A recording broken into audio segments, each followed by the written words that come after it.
Di depan pagar Istana Negara, setiap Kamis sekumpulan orang berpakaian serba hitam berdiri dalam diam. Setiap sore sampai maghrib, mereka masih tidak lelah. Hanya payung hitam yang menjadi tempat mereka berteduh. Sebagian di antara mereka membawa banner dan poster berisi seruan dan tuntutan. Mereka tidak hanya berdiam diri saja, terkadang ada kegiatan yang dilakukan oleh mereka, seperti penampilan musik kecil-kecilan oleh seniman yang ingin datang. Tentu saja, isi musik itu juga senapas dengan perjuangan mereka.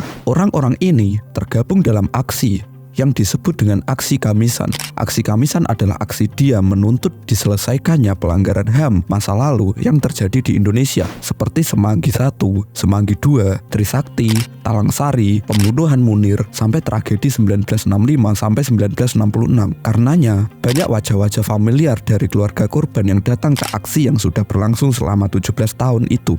Seorang aktivis dan pejuang HAM di Indonesia, Munir, menjadi salah satu korban pelanggaran HAM berat yang dilakukan pada rezim masa lalu. Ia dibunuh di dalam pesawat pada 7 September 2004. Sang istri, Suciwati, selalu setia menyuarakan keadilan demi suaminya. Hatinya pilu karena aksi Kamisan yang ia lakoni sudah menginjak tahun ke-17. Bagi dia, Kamisan yang sampai belasan tahun berlalu itu menunjukkan hal yang sangat memprihatinkan bagi bangsa Indonesia. Sebab artinya negara belum mempertanggungjawabkan pelanggaran HAM di masa lalu, termasuk kasus Munir. 17 tahun aksi Kamisan ini sebetulnya hal yang memprihatinkan karena kasus-kasus kami belum sama sekali dibawa ke pengadilan. Dan kalaupun ada, selalu dikalahkan, kata Suciwati. Suciwati menilai bahwa impunitas terhadap para terduga bekerja sangat luar biasa sehingga aksi Kamisan masih digelar sampai hari ini. Setiap 5 tahun sekali, Suciwati mengatakan para calon presiden berjanji menuntaskan pelanggaran HAM di masa lalu. Yang mereka dapatkan hanyalah pengkhianatan. Para korban pelanggaran HAM hanya dijadikan alat mendulang suara. Harusnya setiap ganti presiden yang selalu menjanjikan soal penegakan HAM, soal penyelesaian kasus pelanggaran HAM berat, tapi kami tetap ada karena selalu dikhianati. Kita hanya dipakai.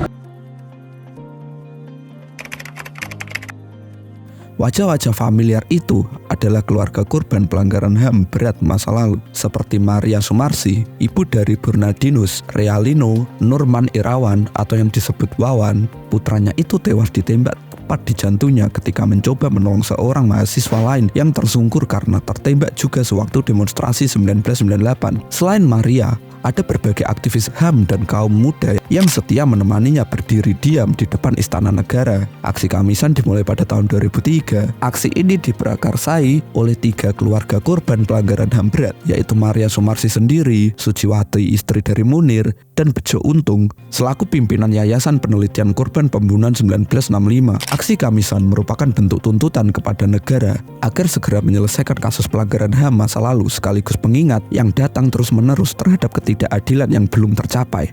Aksi Kamisan pertama kali dimulai pada 18 Januari 2007. Semenjak itu, aksi ini rutin dilakukan seminggu sekali setiap hari Kamis. Pada awalnya, aksi damai itu hanya dilakukan oleh keluarga korban saja. Jika yang datang kurang dari 3 orang, sebagaimana tutur Maria Sumarsi, aksi Kamisan akan dihentikan. Namun aksi ini selalu berisi lebih dari 3 orang, sekalipun sedikit.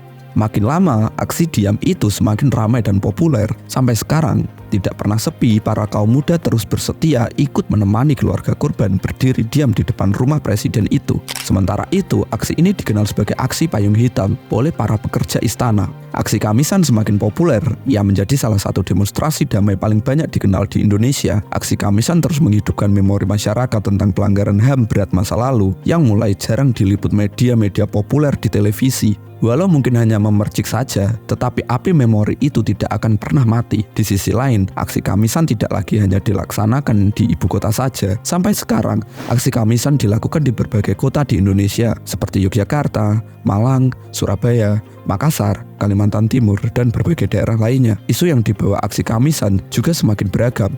Tidak terbatas hanya pada persoalan pelanggaran HAM berat masa lalu saja. Misalnya agenda #reformasi di korupsi menjadi tema besar aksi Kamisan ketika demonstrasi besar-besaran itu sedang ramai-ramainya terjadi.